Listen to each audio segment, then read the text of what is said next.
Então eu quero convidar você para abrir sua Bíblia no livro de... Primeiro nós vamos começar por Isaías.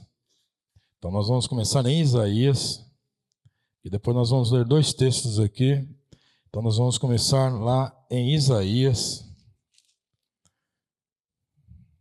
Isaías 44. Nós vamos começar em Isaías 44. Quem esteve aqui na primeira oração do ano, nós tivemos uma palavra aqui em Ezequiel, nós vamos retomar ela hoje, mas vamos começar aqui em Isaías. E depois nós vamos para Ezequiel. Isaías 44. Meu irmão, minha irmã, hoje você veio aqui à casa do Senhor.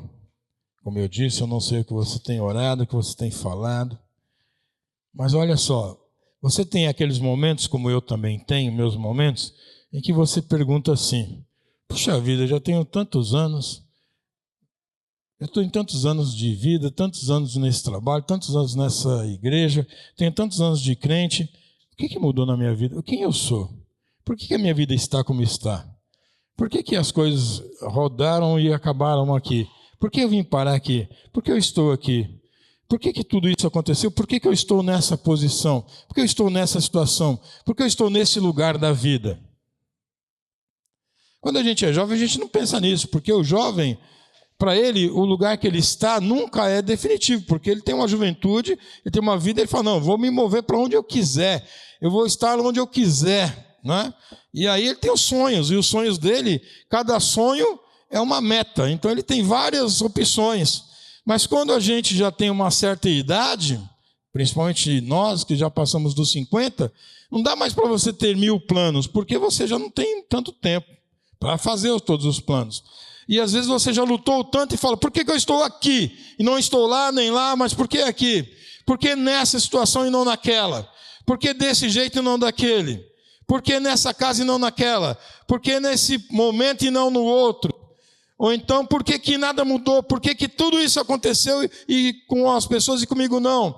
Por que todo mundo foi assim e comigo não foi? Por que os meus parentes são assim e comigo é diferente? Então são essas perguntas que a gente faz. E a gente faz, e quando você é crente e você também é pobre, você não tem como ir no psicólogo, porque é caro. Então essas perguntas talvez você pode fazer para o psicólogo, falar essas coisas. Mas quando você não tem como ir lá, dinheiro para ir, você e o crente tem que orar, ele vai orar. Então ele vai falar isso para Deus. Deus, por que eu estou aqui? Por que eu estou nessa posição e não naquela? Por que eu estou nesse lugar e não naquele? Por que eu estou nessa situação e não naquela? Por que minha vida está assim e não daquele jeito? Você fala para Deus. E aí, Deus não deixa ninguém sem resposta. O nosso Deus é um Deus que ouve, é um Deus que vê, é um Deus que fala. O nosso Deus é um Deus que fala, Ele responde. E essa manhã Ele vai responder essa sua pergunta. Ele vai responder a pergunta que você fez. Essa pergunta que você fez, Ele vai responder. Quando virou o ano, muita gente fez essa pergunta, essa indagação, por que eu estou nessa situação e não naquela? Então Isaías 44 diz, agora pois, ouve, ó Jacó, servo meu, ó Israel, a quem escolhi. Então agora o Senhor está dizendo, agora ouve o que eu vou te falar. Aqui Isaías está falando, Isaías é o profeta nacional, é o profeta da nação, é o profeta que falava da restauração de Israel, depois do cativeiro babilônico, é o profeta que vai profetizar a restauração do reino de Israel, a saída do exílio, a restauração do povo e dos sonhos. Então o Senhor está dizendo, agora ouve. Minha irmã, você orou? Você falou essas coisas com Deus? Meu irmão, você falou isso para Deus? Então o Senhor está dizendo, agora ouve o que eu vou te dizer. Agora ouça o que eu vou te dizer. Aqui é Israel, sim, é Israel. E você representa quem? Israel é o povo de Deus. Nós somos quem? Povo de Deus. Nós somos brasileiros, povo de Deus. Eu não nasci de nenhuma tribo, eu não sou do povo de Israel. Não, eu também não sou. Eu não sou da tribo de Israel. Eu não sou descendente de Abraão. Não, não sou. Eu sou descendente do sangue de Jesus. O sangue de Jesus. Eu sou uma figueira brava, mas eu fui enxertado na figueira que é Cristo. Eu fui enxertado nele pelo sangue de Jesus. Eu fui enxertado. Eu não sou descendente de Abraão no sangue, não. Mas pela fé em Cristo, eu faço parte da descendência de Abraão, por causa de Jesus, porque ele me trouxe. Porque a parábola que Jesus cita, ele diz que foi feito um jantar para os convidados, os amigos, e eles não quiseram ir. Então ele disse, então vai, pegue qualquer pessoa pela rua, os aleijados, coxos, cegos, tragam eles os necessitados para sentar aqui na mesa. E aí a gente foi, porque esses éramos nós. E a gente está lá. E Paulo disse que nós fomos chamados lá, os gentios, para fazer parte desta família, que é a família de Deus. Então nós estamos lá como povo de Israel. Então o Senhor está dizendo para você agora, ouça o que o Senhor vai te dizer. Assim diz o Senhor. E eu quero falar para você uma coisa. O Senhor vai falar com você nessa manhã. E primeiro eu quero dizer para você quem é este Senhor que vai falar com você. E eu vou falar 7 coisas sobre este seu Senhor, para você lembrar quem Ele é. Porque você fica se lamentando, eu também, nós nos lamentamos pela nossa situação, mas a gente esquece quem é o nosso Deus. A gente se lamenta por coisas da nossa vida, mas esquece quem está conosco. O Senhor está dizendo, assim diz o Senhor, primeiro, Ele te criou. Você não é criação própria. Você está reclamando disso, daquilo, mas se não fosse o Senhor, você nem existia. Porque Ele te criou. Ele te criou. Ele te formou desde o ventre. Por mais que você tenha gratidão à sua mãe, e deve ter, porque mãe sempre é mãe, e pelo seu pai, porque pai sempre é pai, tem que ser. Ainda que você tenha imensa gratidão e tem que ter pelos seus pais, na verdade, quem te criou no ventre não foi sua mãe, foi o Senhor. Então o Senhor lá no ventre, Ele te criou, Ele te formou no ventre da sua mãe. O Senhor te formou lá, Então antes de ninguém te ver, o Senhor já te via, já te conhecia. Ele te formou no ventre da tua mãe. Ele te formou e desde o ventre, Ele te formou, te criou, te escolheu. Olha só o que Ele vai dizer, eu te escolhi. E agora, olha o que Ele vai dizer, eu sou aquele que te ajuda. Você prestou atenção? Olha só como o texto está colocando. Agora, pois ouve, Jacó, meu servo, ó Israel, a quem escolhi. Primeiro, eu escolhi você. E você achando que você que escolheu Jesus. Eu que aceitei Jesus. É como se Jesus estivesse todo dia se oferecendo. E você falava, hoje não. Aí um dia você falou, hoje eu quero. Não foi assim. Foi Jesus que te escolheu. Quando Ele fez você no ventre da sua mãe, Ele já estava dizendo, essa daí será minha serva. Declamas, esse aí vai ser meu servo. Canta. Aí aconteceu várias coisas na tua vida. Você nasceu, não era crente, não fazia nada, ia para o mundo, não tinha problema, porque você foi escolhido. E mesmo vivendo a vida louca que você vivia, não tem problema. O diabo às vezes olhava e falava, esse é meu. Jesus falava, não, eu já escolhi, esse é meu. Então, porque só deixa, é tudo no tempo certo. E Jesus deixou de você viver, Jesus deixou de você viver a vida que você vivia. Deixou. Por vários anos você viveu uma vida longe de Deus, viveu. Você estava longe de Deus, mas Deus não estava longe de você. E Ele te guardou, e Ele cuidou de você. Porque hoje você é crente, hoje você anda com Deus, tudo bem, hoje você anda, mas quando você não andava, por que as coisas não aconteciam com você? Porque Ele te guardou, porque Ele já te amava, porque Ele já tinha te escolhido, porque Ele já cuidava de você. Então agora que você veio, você acha que Ele vai te abandonar? Olha só, Ele está dizendo, eu te escolhi, assim diz o Senhor, que te criou, que te formou desde o ventre, e que te ajuda, e que te ajuda. Ninguém me ajuda. Quando você fala isso, o Espírito Santo fica triste. Você entristece o Espírito Santo de Deus quando você diz, ninguém me ajuda. O Espírito Santo diz, eu aqui estou fazendo o quê? Eu estou aqui fazendo o quê? O Espírito Santo é o teu ajudador. O Senhor é o teu ajudador. O Senhor é o teu ajudador. Olha só, tira Deus da tua vida e vê se você estaria aqui hoje.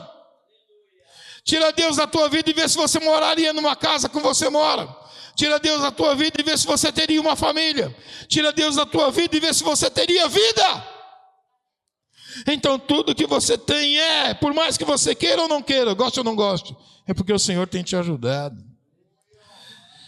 Aquele que te ajuda. Porque derramarei água sobre o sedento e torrentes sobre a terra seca. Derramarei o meu espírito sobre a tua posteridade e a minha bênção sobre os teus descendentes. Sabe o que o Senhor está dizendo aqui? O Senhor está dizendo para você assim: meu servo, fique em paz. Sua família está seca, né? Está precisando de Deus. O coração da família está seco. O seu coração da família toda. Vocês estão secos, todos precisando de Deus. Deus está dizendo: não se preocupe. Eu vou derramar água sobre o sedento. E torrentes sobre a terra seca. Vou derramar o meu espírito sobre a tua posteridade. Sabe o que é posteridade? Os filhos, os descendentes. Os descendentes. O Senhor está dizendo: eu vou derramar água sobre eles, torrentes sobre eles, e sobre os teus descendentes, e brotarão como a erva, como salgueiros, junto às correntes das águas. Um dirá, olha, um dia você vai morrer, e você vai ter os seus netos, bisnetos, você não vai nem conhecer, mas eles vão existir. E sabe o que eles vão dizer? Lá na frente eles vão dizer: olha só, eu sou do Senhor. O outro se chamará nome de Jacó. O outro ainda escreverá na própria mão: eu sou do Senhor. E por sobrenome tomará o nome de Israel. Ou seja, são pessoas que vão servir a Deus. Eu não sei, mas na minha casa, eu e meu irmão fomos para a igreja sozinhos. Eu tinha 13 e meu irmão tinha 12. Nós fomos para a igreja sozinhos. Minha mãe não estava desviada, não ia para a igreja. Quando eu tinha 5 anos, minha mãe desviou. E quando eu tinha 13 anos, eu fui para a igreja. Meu irmão, nós fomos para a igreja sozinhos. E eu tenho uma cena na minha cabeça, minha mãe passando minha camiseta, a minha e do meu irmão, e meu tio lá. Meu tio diz: ei, vocês vão sair? Porque eu tinha 13 anos, meu irmão tinha 11, 12. E vocês vão sair? Minha mãe falou: agora aqui é os irmãos, eles estão indo para a igreja, são crentes. E estava passando uma camiseta nossa para a gente ir para a igreja. E aí eles deram risada: os irmãos aqui agora são crentes, eles estão indo para a igreja. E eu tenho essa cena. Aí eu falo: por que eu fui para a igreja sem ninguém me levar? Assim, sozinho. Por quê? Aí depois de um tempo, eu estava conversando com um tio meu que faleceu, mas ele é um tio da minha mãe, é um tio mais antigo da família, eu conhecia a família lá do passado. Ele disse assim: o seu avô era obreiro da igreja. Ele chegava do serviço, descia da estação ali do trem de Guaianazes, ele abria a igreja, ligava as luzes, deixava tudo pronto todo dia. Ele abria e fechava a igreja. Ele vinha direto do serviço, já passava lá. Era um homem de Deus. Seu avô era um homem muito dedicado a Deus. Então, aquilo que meu avô fez lá no passado, eu nem conheci meu avô, porque quando ele morreu, minha mãe tinha 13 anos. Mas o que ele fez lá no passado, o Senhor garantiu para ele: a tua descendência vai me servir. E eu, que nem conheci meu avô, recebi esse presente de ser chamado por Jesus por causa dele.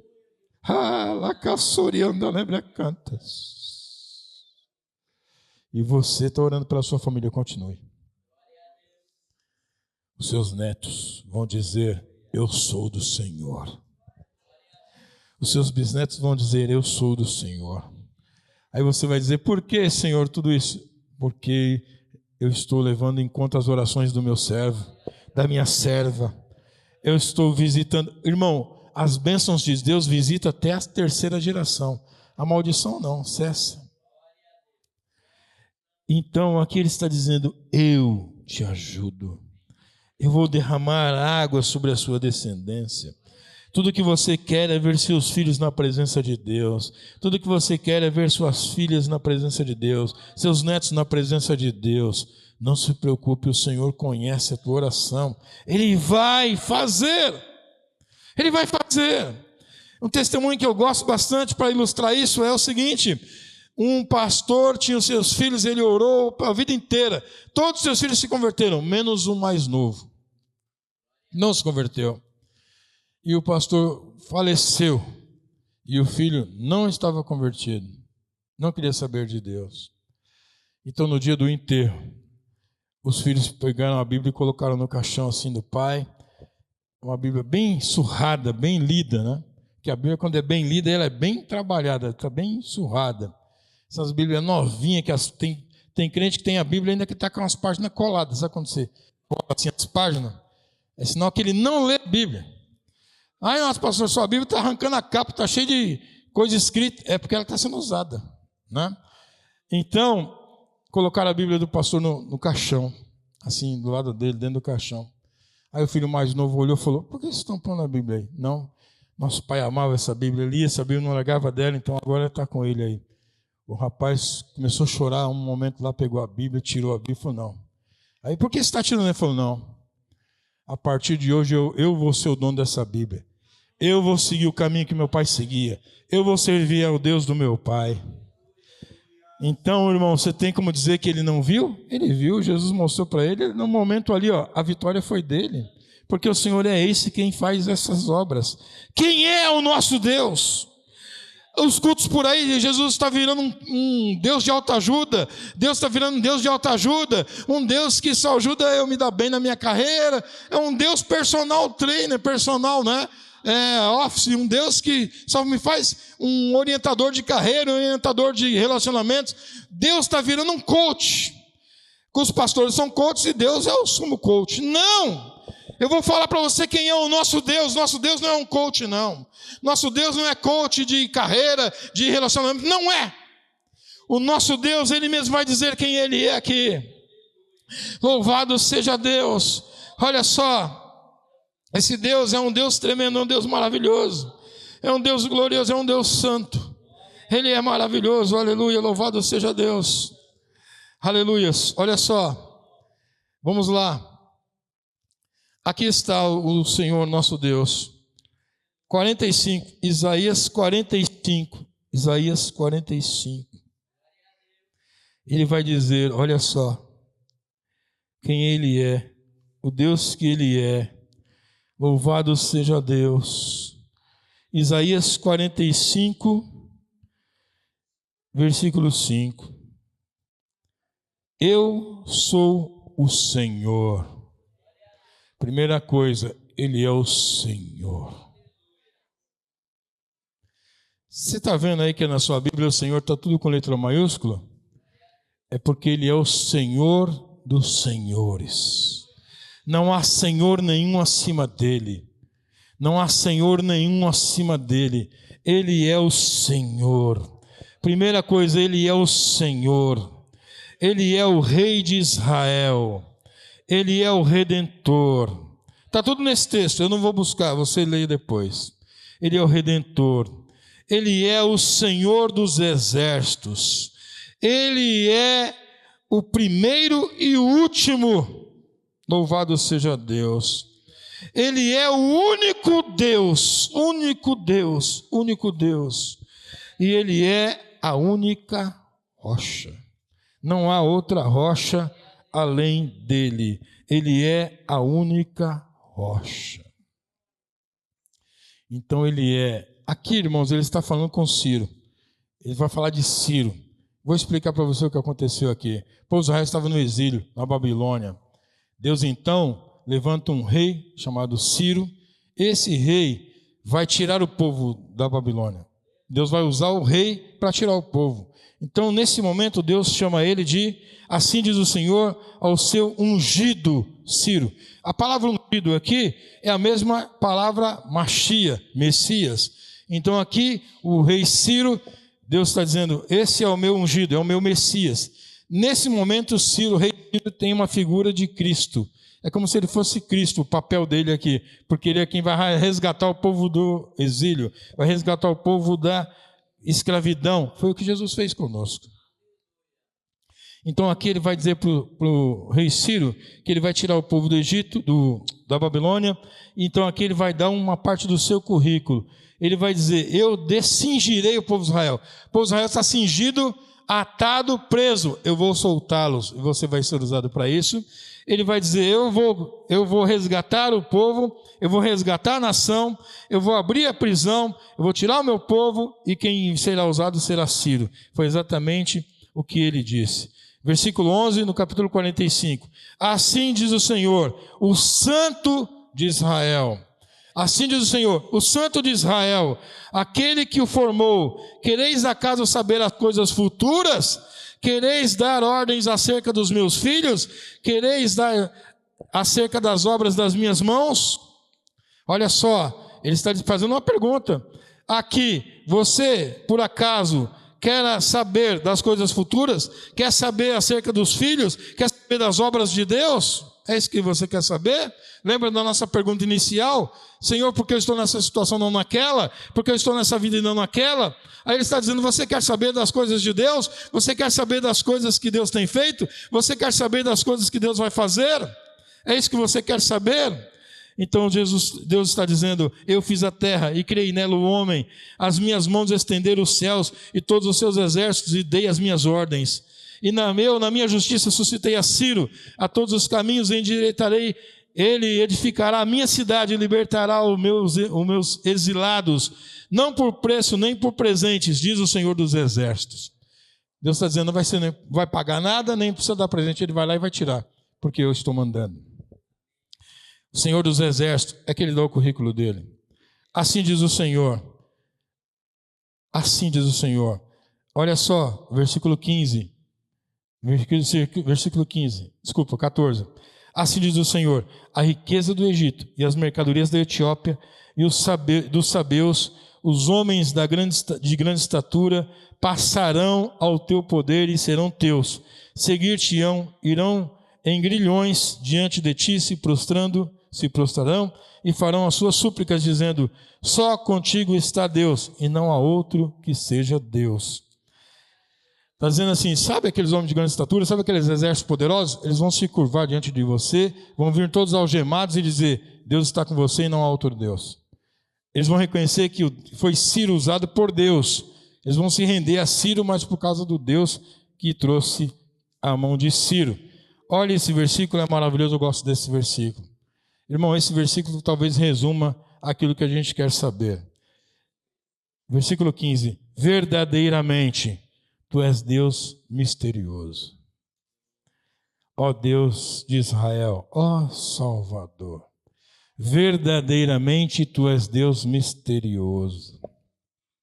Tem tanta coisa que a gente quer saber e a gente não vai saber, porque nosso Deus é um Deus misterioso. Nosso Deus é um Deus misterioso. Nosso Deus é misterioso. Ele é misericordioso. Ele é maravilhoso, Ele é grandioso, aleluias. Envergonhar-se-ão e serão confundidos todos eles, cairão em uma ignomínia os que fabricam ídolos. Israel, porém, será salvo pelo Senhor com salvação eterna. Não sereis envergonhados nem confundidos em toda a eternidade. Porque assim diz o Senhor que criou os céus, o Deus que formou a terra, que fez e estabeleceu e não a criou para ser um caos, mas para ser habitada. Eu sou o Senhor e não há outro. Eu sou o Senhor e não há outro.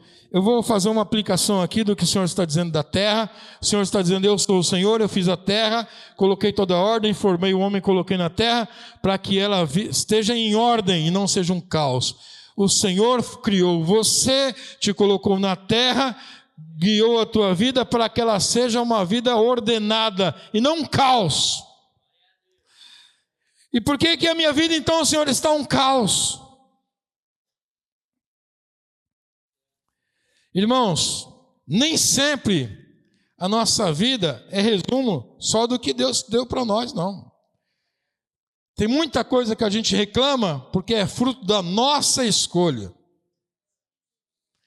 O plano que Deus tem para nós é um plano bom, mas muitas vezes a gente está reclamando hoje, chorando hoje, por quê? Porque a gente desobedeceu a Deus, a gente tomou as rédeas da mão de Deus e quis dar direção na nossa vida, e aí a gente deu com a cara na parede e agora a gente fala, está doendo porque eu bati com a cara na parede, Deus, está doendo, e Deus fala, então, o caminho era outro, você quis ir por aí, eu deixei, mas olha que deu, né?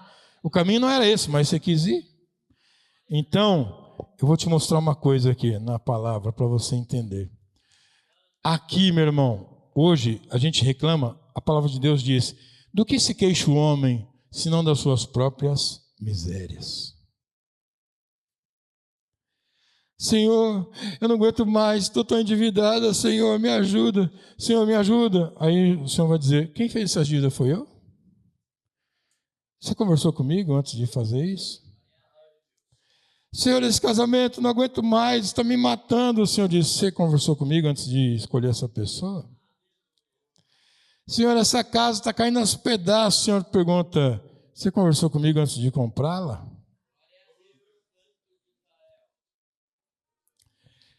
É por isso que nós temos que consultar a Deus tudo que a gente vai fazer. Ah, pastor, mas era tão lindo, aquele carro era maravilhoso, aquela casa era linda, aquela pessoa era maravilhosa. Há caminhos que para o homem parece ser bom, mas o seu final é caminho de morte. É por isso que nós temos que consultar a Deus, porque aquilo que a gente não sabe, o Senhor sabe, aquilo que a gente não vê, o Senhor vê. A pessoa boa de hoje pode não ser a boa de amanhã. Então tem que consultar a Deus. Nós devemos consultar a Deus. Vamos lá em Ezequiel. Ezequiel 47. E agora nós vamos falar de andar com Deus, de viver com Deus, para consultar a Deus. Uma das coisas que eu não falei lá, né, que eu passei, mas eu vou retomar e vou falar, é que o Senhor é o seu Deus, Ele te criou, te formou, Ele te escolheu, Ele te ajuda, e o que Ele está dizendo é: não temas, não temas, não temas, nem vos assombre, não temas, nem vos assombre. Ezequiel 47. Então hoje você reclama, chora por causa das escolhas. As escolhas. Ah, mas eu estou nessa situação. Foi as suas escolhas. Por que não orou a Deus? Qual é o procedimento de um crente, meu irmão? Hoje as pessoas vão comprar uma coisa, ela entra no Google, entra lá na internet para ver os comentários das pessoas, para ver o que as pessoas acham sobre aquilo, para ver se o produto é bom, se tem reclamação, se alguém gostou, se não gostou. E aí se orienta por aquilo e compra. O crente tem que continuar consultando a Deus. Consultando a Deus, consultando a Deus. Tem que falar com Deus. Não é chegar e comprar uma casa e falar: Deus, comprei essa casa aqui, agora o Senhor abençoa ela. Aí pega a chave e fala: aí, pastor, aí está a chave da casa que eu comprei. Abençoa aí essa casa. Esquece, meu irmão. Isso aí não funciona. Não adianta você fazer uma oração numa chave de casa. Você tem que fazer o contrário. Você tem que primeiro orar ao Deus do céu, e Ele vai te preparar a casa certa, e quando Ele te der a chave, já está abençoada, porque a casa que Ele deu já é abençoada. Não adianta você sair no mundo caçando qualquer um, catar qualquer um no laço e trazer aqui no altar e falar: agora eu vou casar, Senhor, o pastor abençoa aqui nossa união. Ela não vai adiantar não, meu irmão. Porque se a escolha foi feita errada, a gente pode fazer a oração que for, não vai funcionar. Primeiro você tem que pedir para Deus te orientar, te guiar ao lugar certo, para a pessoa certa, para fazer tudo de acordo com a vontade de Deus. Povo de Deus, busque mais a Deus. Clame a Deus, mostre para Deus a sua vontade, fale para Ele, ore com Ele, ore para Ele, mostre para Ele o que você necessita, seus desejos. Ao invés de você postar, falar as coisas na internet, fale com Deus. Fale com Ele, conte para Ele, fale com Ele. Porque Deus, se quiser saber da nossa vida, tem que olhar na internet, porque está tudo lá na nossa vida. Mas cadê a oração? Por que a gente não ora? Por que a gente não busca? Por que a gente não clama? Por que a gente não fala com Ele? Buscar direção de Deus, buscar direção de Deus, buscar a palavra de Deus, buscar o direcionamento de Deus. Estão fora de moda essas coisas. Ninguém faz mais isso, tem que fazer. Vai fazer uma decisão, vai tomar uma decisão, vai mudar de emprego, vai mudar de casa, vai casar, tem que ir na presença de Deus. Não, mas essa pessoa é boa, olha isso, olha a internet, olha o Instagram dela, olha isso, olha aquilo, ela é uma pessoa boa. Olha aí como é uma pessoa boa. A gente está vendo o que as pessoas boas estão fazendo por aí, né? Boa intenção, o inferno está cheio, é verdade. Não, irmãos, a gente tem que conhecer, buscar a vontade de Deus, porque Deus sabe todas as coisas, Ele sabe. E se Deus estiver conosco, a gente não vai ser envergonhado, não, nem confundido, porque Deus mostra o caroço embaixo do angu. Eu conheço vários casamentos aí, que era maravilhoso. Ah, pastor, mas esse cara aqui, ele era maravilhoso. Todo dia ele trazia uma flor para mim, uma rosa. E agora? Agora ele bate na minha cara. Mas o que aconteceu? Era o médico e o monstro, o Dr. Hyde? O que aconteceu agora? Não, porque agora ele já conquistou, agora ele pode bater. Então agora ele pode, porque agora eu estou presa. Não. Se você buscasse a Deus, Deus ia dizer, está vendo esse príncipe aí? Esse príncipe aí, ele gosta de bater em cara de mulher. Sai fora dele. Porque Deus não criou você para levar tapa na cara. Você é amada de Deus. Você é querida de Deus. Deus tem um homem de Deus para você. Deus tem uma mulher de Deus para você, jovem, também. Mas na direção dele, tem que buscar nele. Tem que buscar nele. Tem que clamar para ele. Tem que falar com ele. Tem que clamar com ele. Olha só. Louvado seja Deus.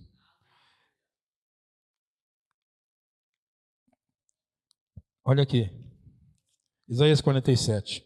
Depois disso, o homem me fez voltar à entrada do templo, e eis que saíam águas debaixo do limiar do templo para o oriente, porque a face da casa dava para o oriente, e as águas vinham debaixo do lado direito da casa e do lado sul do altar.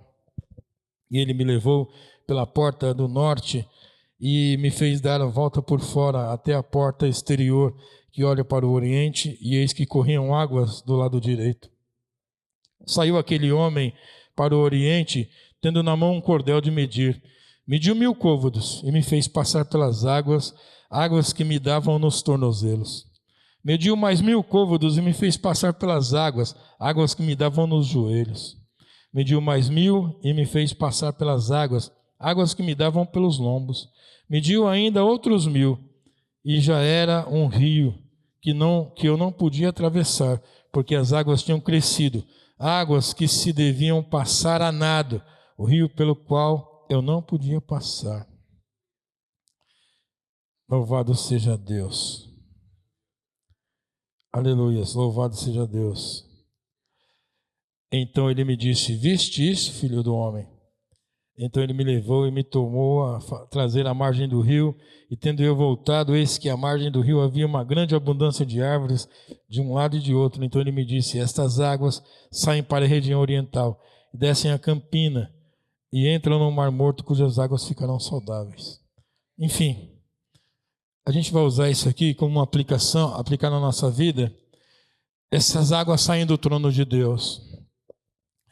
E a visão do profeta Ezequiel, ele foi levado no templo de Deus, onde ele viu o trono de Deus. Depois este homem, um anjo, coloca ele lá de fora, e ele vê um rio que sai do trono de Deus e escorre.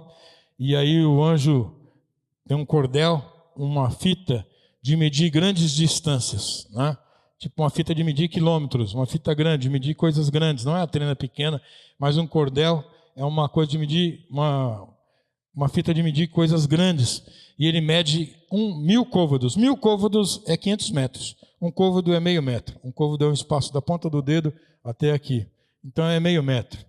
E aí ele vai fazer o seguinte. Ele vai dizer que ele mediu 500 metros. E pôs o profeta lá, dentro daquela água. Ele veio a água saindo do trono de Deus. Ele mediu do trono de Deus 500 metros e pôs o profeta. E o profeta entrou naquela água, e a água estava nos seus tornozelos. Mediu mais 500 metros, o texto está dizendo, mediu mais 500 metros, e ele entrou na água nos joelhos. Mais 500 metros, e a água estava nos lombos, na cintura. Mais 500 metros, e já não podia mais entrar na água, a não ser a nado, porque já estava encobrindo o profeta. Todos nós somos seguidores de Deus, seguidores de Cristo. Mas a pergunta é: a que distância nós estamos seguindo Jesus? E a outra pergunta é: nós estamos na presença de Deus? Todos nós, eu creio que todos nós andamos com Deus. Eu creio que todos nós estamos na presença de Deus. Eu creio que todos nós estamos diante de Deus. Mas eu pergunto: a que tanto? A que distância? A que profundidade? A que profundidade?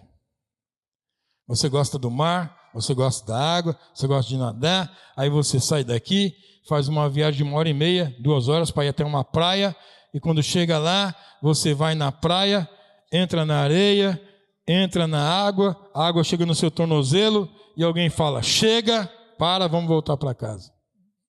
Você queria vir no mar? Você já veio. Você vai dizer: não, eu vim aqui, deu tanto trabalho para vir, eu não quero só no tornozelo, eu quero entrar. Não, chega, vamos voltar para casa. Você não vai aceitar ir lá só para molhar o tornozelo. Se você gosta do mar e quer nadar nele, você não vai aceitar 2 horas de viagem para ir, 2 para voltar, para molhar o tornozelo. Você vai falar: não, eu quero entrar nessa água. E a pessoa diz: não, vamos voltar. Você não aceita isso no mar, mas por que aceita na presença de Deus? Mas por que na presença de Deus você molha o tornozelo e fala: eita, glória a Deus, estou na presença de Deus, eu senti Deus hoje, eu estou na presença de Deus. Sim, mas você molhou só o tornozelo. Você acha que isso está bom? Olha o mar aí, olha a presença de Deus, olha o quanto Deus quer para você. Você vai molhar o tornozelo e vai voltar para casa e vai embora. Já está bom para você? Não, vai mais um pouco, busca mais a Deus, jejua, se consagra, entra um pouco mais na presença, entra um pouco mais na presença. E se você buscar mais, entrar mais, daqui a pouco está no seu joelho. E aí você não se contenta em dar marcha ré e ir embora, não, mas você entra mais um pouquinho, e aí então você busca, jejua, consagra, lê a palavra, consagra a sua vida, e aí então já está na sua cintura, e você continua. Porque é bom estar na presença de Deus. E aí você vai buscar mais, e você busca e se aprofunda mais e entra mais, e daqui a pouco você está nadando na presença de Deus. Você está cheio, ou seja, a presença de Deus em todos os lugares, em toda a sua volta, a presença de Deus em todo lugar onde você está, porque você buscou, porque você foi à presença de Deus. Pastor, uma pessoa uma vez me disse: não, as coisas de Deus não é assim, buscar a Deus, não tem como buscar a Deus. Porque Deus é assim, se Ele quiser se revelar, Ele se revela, não tem como você buscar. Eu disse: então a Bíblia está errada, porque a Bíblia diz: buscai ao Senhor enquanto se pode achar. Buscai ao Senhor enquanto se pode achar. Invocai enquanto está perto. A Bíblia orienta você a buscar a Deus. Busque a Deus. Quantas horas a gente gasta em telas, irmão? Você já percebeu? Quanto tempo a gente gasta em tela de celular, tela de televisão, tela de computador, tela de tudo? É computador trabalhando, é televisão assistindo, é celular mexendo, é não sei o que, não sei o que. Eu quero saber o que está acontecendo na vida de alguém, é só olhar na internet, está tudo lá. Onde a pessoa está, o que está fazendo, tudo, o que comeu, o que bebeu, está tudo lá. Está tudo lá. Será que a gente fala assim? Será que a gente fala com Deus tanto que a gente fala na internet? A gente tem a mesma relação com Deus que tem no mundo virtual? A gente está se relacionando muito no mundo virtual. Cadê a relação com Deus? Por que a gente não busca Deus? A gente quer ser conhecido na internet, você tem que ser conhecido no céu. Você tem que ser conhecido no inferno. O homem de Deus diz: o maior sonho é ter o meu nome na lista dos mais procurados do inferno. Não é? Porque é um servo de Deus. Então, olha, meu irmão, o que você vai fazer? O que eu vou fazer? O que nós vamos fazer? Eu li uma palavra essa madrugada que diz assim: o que eu fiz para vocês? Eu vou ler na linguagem que eu li na Bíblia, na versão transformadora. Ela diz assim: o que eu fiz para vocês, filhos de Israel, filhos de Jacó? Por que vocês não me buscam mais, não oram mais, não falam mais comigo? O que eu fiz para vocês me deixarem de fazer as ofertas queimadas, deixar de entregar o gado miúdo O Senhor está perguntando para Israel: o que eu fiz para vocês? O que vocês estão me deixando? Por que vocês estão me deixando de lado? Por que vocês não falam mais comigo? Por que vocês não buscam mais a mim? Por que vocês não sacrificam mais a mim? Por que vocês estão me esquecendo? Por que nós estamos fazendo isso com Deus? Por que a gente está tão alheio a Deus? Por que a gente está tão arisco com Deus? Por que a gente não busca mais a Deus? Por que a gente não frequenta o culto de oração? Por que a gente não jejua? Por que a gente não consagra? Por que a gente não busca? Você pode responder, minha irmã? Responda para você, meu irmão. Essa pergunta que nós temos que fazer: por que estamos tão longe de Deus? Por que a gente não busca mais a Deus? Por que a gente não jejua, não ora, não consagra? Se eu marcar um dia aqui, fazer um jejum, começando às 7 da manhã, ficar até às 7 da noite, quantos virão? Deus me livre, fica 12 horas na igreja, tem mais o que fazer. Ah, não posso jejuar, eu fico tonto. Ah, não sei o quê. É muita desculpa. Não pode, não quero, não vou fazer. Culto de oração, não posso, tenho várias obrigações, não posso estar aqui. A gente vem para a oração, a gente vai orar 50 minutos de joelho. Não posso ficar ajoelhado. Também não posso ficar sentado. Também não consigo ficar orando. Também não tem assunto para falar com Deus. Não tem nada. Não tem. Não tem. Mas, irmãos, nós estamos longe de Deus. Eu quero encerrar fazendo esse apelo. Voltemos ao Senhor. Vou fazer um apelo para você. Você, minha irmã, você, meu irmão, volte-se para o teu Deus, volte-se para o seu Senhor, vá à presença dEle, entre lá no oculto, no escondido, olhe a Ele, fale com Ele, não abandone Deus, não deixe Deus de lado, vá à presença de Deus, busque ao Senhor teu Deus, busque ao Senhor teu Deus, busque ao Senhor teu Deus. Olha que palavra triste essa aqui. Contudo, não me tens invocado, ó Jacó, e de mim se cansaste, ó Israel. Não me trouxeste o gado miúdo, essa palavra que eu estou citando. Os teus holocaustos, nem me honraste com os seus sacrifícios, não te dei trabalho com ofertas de manjares, não te cansei do incenso. Como que não me compraste por dinheiro cana aromática, nem a gordura dos teus sacrifícios, não me satisfizeste, nem me deste trabalho com os teus pecados, nem me cansaste com as tuas iniquidades. Eu mesmo sou o que apago as tuas transgressões, por amor de mim, e dos teus pecados não me lembro. Desperta-me a memória, entremos juntos em juízo, apresente as tuas razões para que possas justificar-te. Teu primeiro pai pecou, os teus guias prevaricaram contra mim, pelo que profanarei os príncipes do santuário, entregarei a Jacó a destruição de Israel e ao opróbrio. Ele está falando para o povo o seguinte: vocês estão me deixando, me esqueceram, largaram de mim, vocês não gastam mais nada comigo, vocês não querem mais saber de mim. Porque aqui, irmão, o povo tinha um sacrifício que eles faziam, compravam uma erva aromática para queimar um incenso, enquanto fazia o sacrifício. Era todo um ritual, todo um cuidado.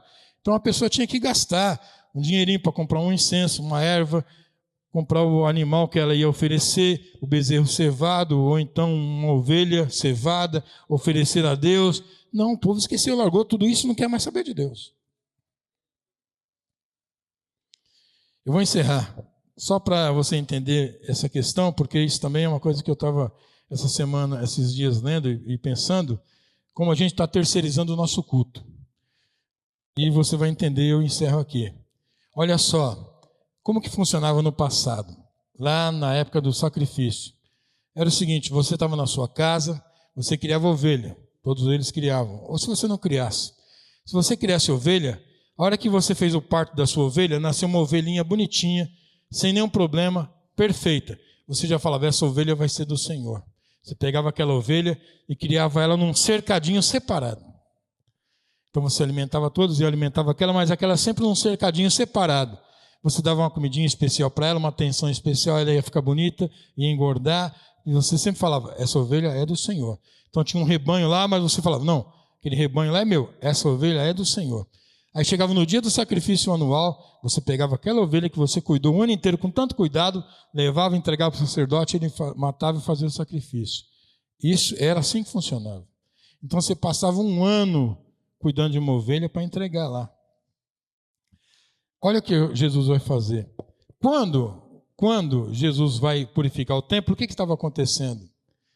As pessoas criaram uma regra, um atalho, que era o seguinte: para que você vai ficar criando uma ovelha um ano na sua casa? Faz o seguinte, você tem dinheiro aí? Traz só o dinheiro. Aí a gente vende a ovelha aqui. Porque o cara tinha que criar a ovelha um ano e ainda tinha que levar a ovelha nas costas para entregar no templo. Isso, às vezes, andar dias. Aí os facilitadores falam, não, faz o seguinte, você tem dinheiro, traz o dinheiro. Eu crio uma ovelha aqui e entrego para você. Você compra aqui e já oferece ali, ó, comodidade. Para que sofrer? Um ano cuidando de uma ovelha, carregando uma ovelha nas costas, um homem como você que tem dinheiro, para que isso? Não, compra aqui da gente. Só que a ovelha comprada, irmão, ela era criada de qualquer jeito, era um comércio. Então, quando você comprava uma ovelha, você estava oferecendo um culto já ruim para Deus, porque você não teve trabalho nenhum com aquela ovelha, você nem conhecia ela, você está comprando, você está oferecendo o que a Deus? Dinheiro, em última instância. Deus não quer seu dinheiro. Deus não quer seu dinheiro. Deus é dono do ouro e da prata. O que se representa ali é o cuidado com aquela ovelha. Eu tomo cuidado com essa ovelha porque essa ovelha é do Senhor. Que a sede de canarava sébia. As pessoas chegavam lá e falavam, que ovelha linda eu quero comprar. Dou R$1.000, dou 2.000. Você pode dar o que for, eu não vendo, essa ovelha é do Senhor. Eu cuido dela aqui, é para o Senhor.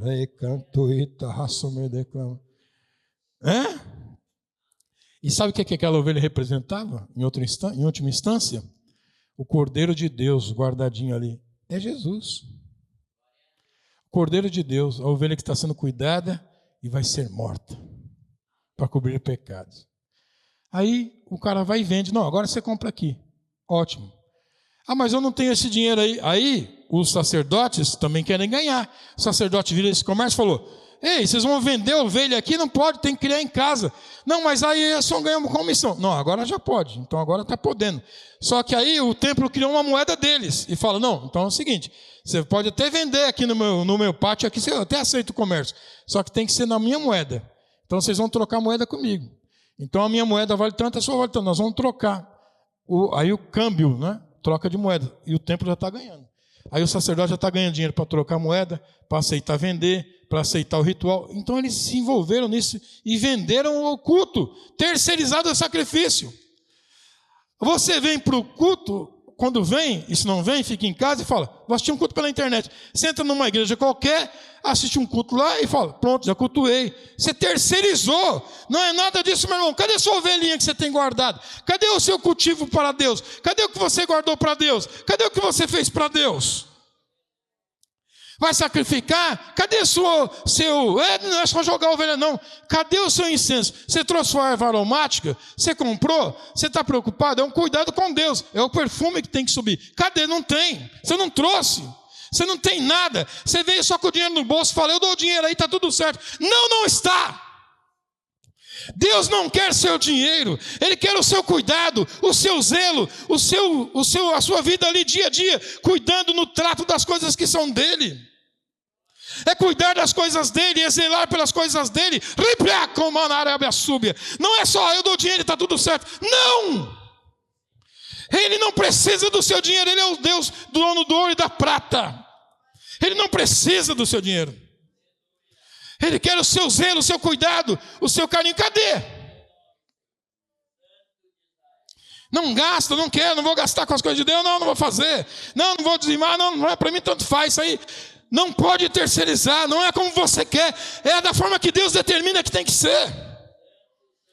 E quando Jesus chega lá e fala, tira tudo isso daqui, acaba com aquelas mesas, ele não aceita, não é assim que funciona.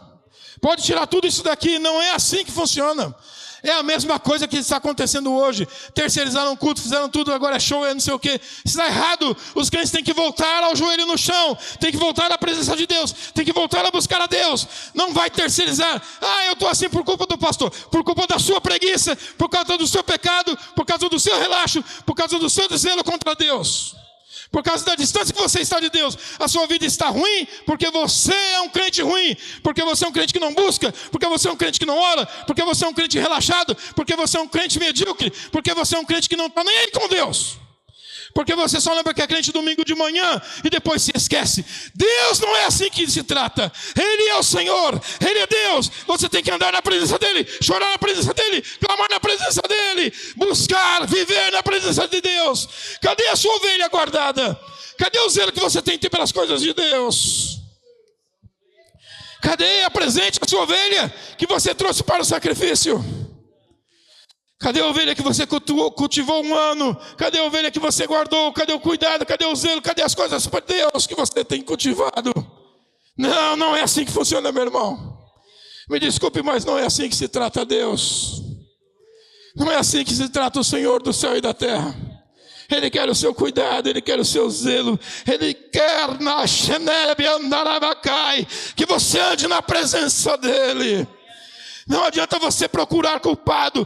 Você é o culpado da sua vida espiritual estar ruim. É a sua preguiça, é o seu pecado, é o seu relaxo, é o seu desvelo contra Deus. É tudo isso que você tem feito. Por que que você não se coloca na posição de Deus? Por que que você não se coloca na posição de servo de Deus? Por que que você não diz: eis-me aqui, Senhor, envia-me a mim. Eis aqui, Senhor, trata a minha vida. Declama. Você quer que Deus participe da sua hipocrisia, você quer que Deus participe da sua falsidade, você quer que Ele participe das suas mentiras. Deus não vai participar. Declama. É dia, é hora, é local, é agora. O momento de você reconhecer suas culpas diante do teu Deus e dizer: Senhor, eu estou aqui, tem misericórdia de mim. Pare de apontar teu irmão, olhe para a tua vida. Olhe para a tua vida. Você não ora por quê? Você não clama por quê? Você não lê a palavra por quê? Você não busca por quê?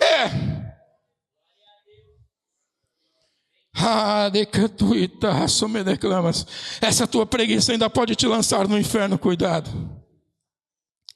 Essa falta de cuidado com as coisas de Deus pode te lançar no inferno, cuidado. É preciso fazer as coisas com ordem, com decência, com a dignidade na presença de Deus.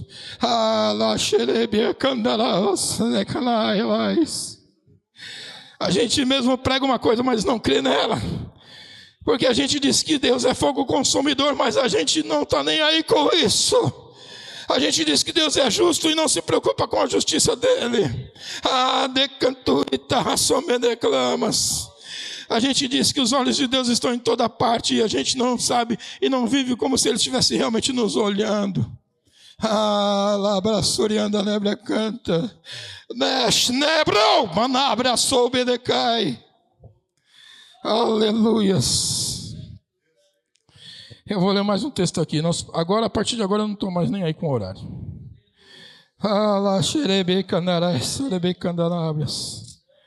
Aleluia, Deus, Tu és santo. Oh, meu Senhor,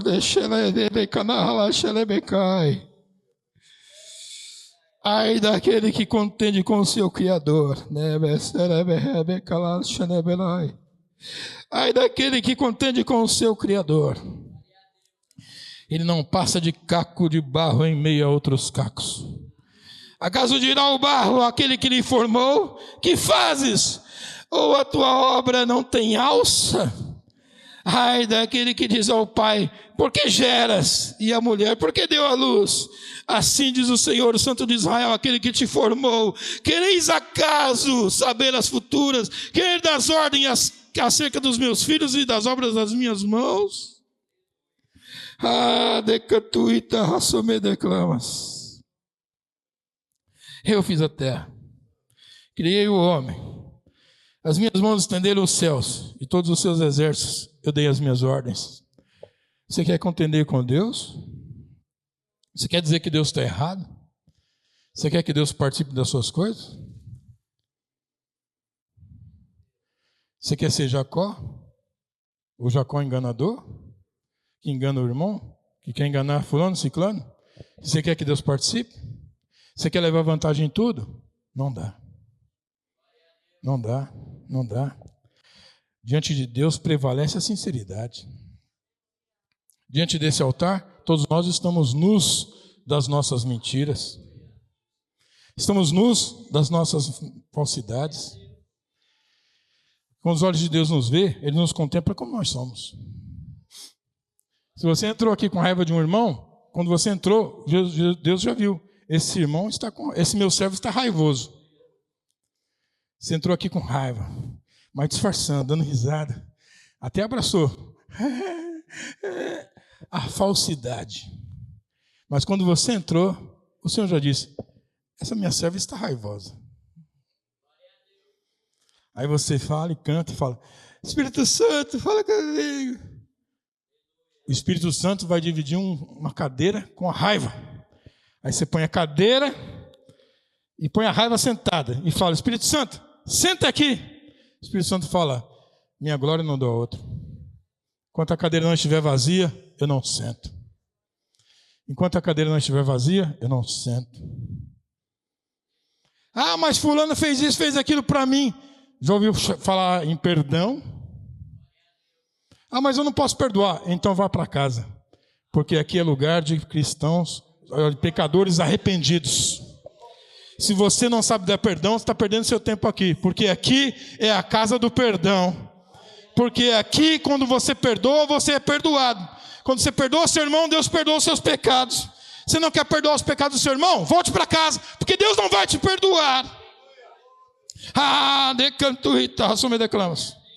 Ah, Senhor, eu não posso aceitar isso. Deus também não pode aceitar os seus pecados. Então volte para casa com a sua condenação.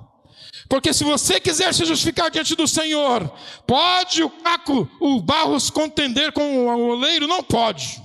Ele é o Senhor, Ele é o oleiro. Você não passa de barro, eu não passo de barro. Deus pode te colocar agora aqui, te moldar na prensa dele, na olaria dele. Ele pode te amassar, fazer você chorar e fazer um vaso novo em você. Mas é necessário que você mude o seu proceder. Você não tem que olhar para os seus irmãos assim, não. Abaixa o seu nariz, não empine o seu nariz, você não é melhor do que ninguém, não. O teu Deus conhece a tua vida e sabe que se não fosse a misericórdia, você nem aqui estaria, porque Ele é um Deus misericordioso. Ele tem visto a tua vida, tem assistido o teu proceder, teu caminhar.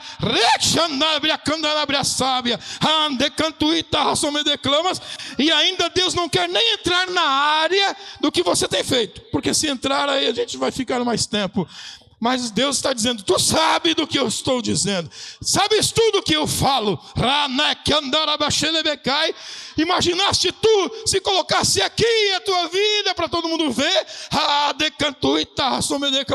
Toda a tua arrogância, toda a tua prepotência ia murchar como a erva seca ao meio-dia. Mas o teu Deus é misericordioso.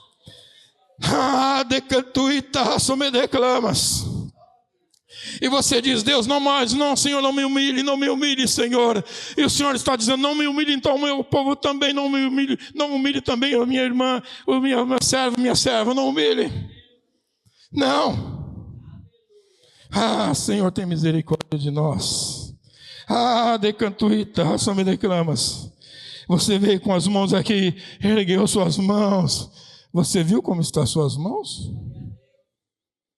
Você ergueu a mão, cantou. Você viu a sua mão como está? Você sabe como a sua mão está. Você sabe.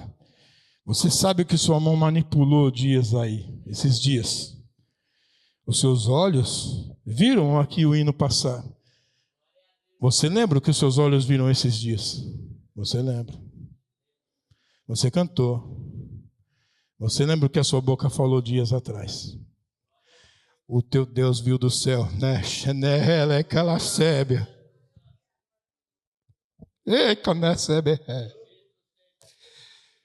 Naquele momento o teu Deus estava te vendo, te contemplando.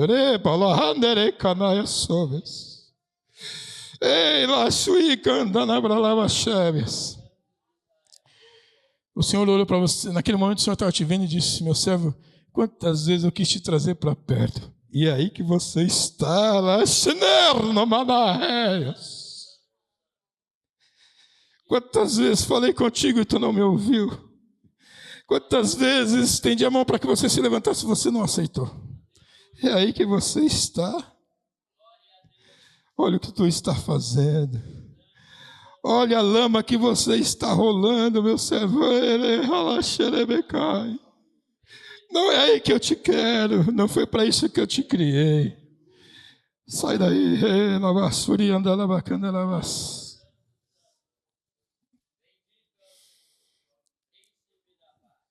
Mas aí, passa a terça, passa a quarta, passa a quinta, passa a sexta, passa o sábado e vem o domingo. Aí no domingo, eu tomo um banho, escovo o dente, pentei o cabelo, ponho uma roupinha boa e venho. Ergo a mão, canto e falo, tá tudo certo. Tá tudo certo. Estaria se o seu coração estivesse arrependido. Mas se o seu coração não está arrependido, não está nada certo. O que o teu Deus diz para você nessa manhã é: lembra-te onde caíste e te arrepende. E te arrepende. E te arrepende. E te arrepende. E te arrepende. Mas você acha que nessa distância que eu estou da igreja alguém está me vendo? Você acha, meu irmão, que a tantos mil quilômetros alguém está me vendo aqui? Você acha que alguém me vê? Deus te vê. O Senhor te vê. Eu quero encerrar. O Senhor te vê. Ah, se o meu povo, que se chama pelo meu nome,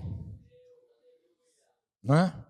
Se o meu povo, que se chama pelo meu nome, ouvir a minha voz, me buscar, clamar, se arrepender dos seus pecados, então eu ouvirei do céu, sararei a sua terra,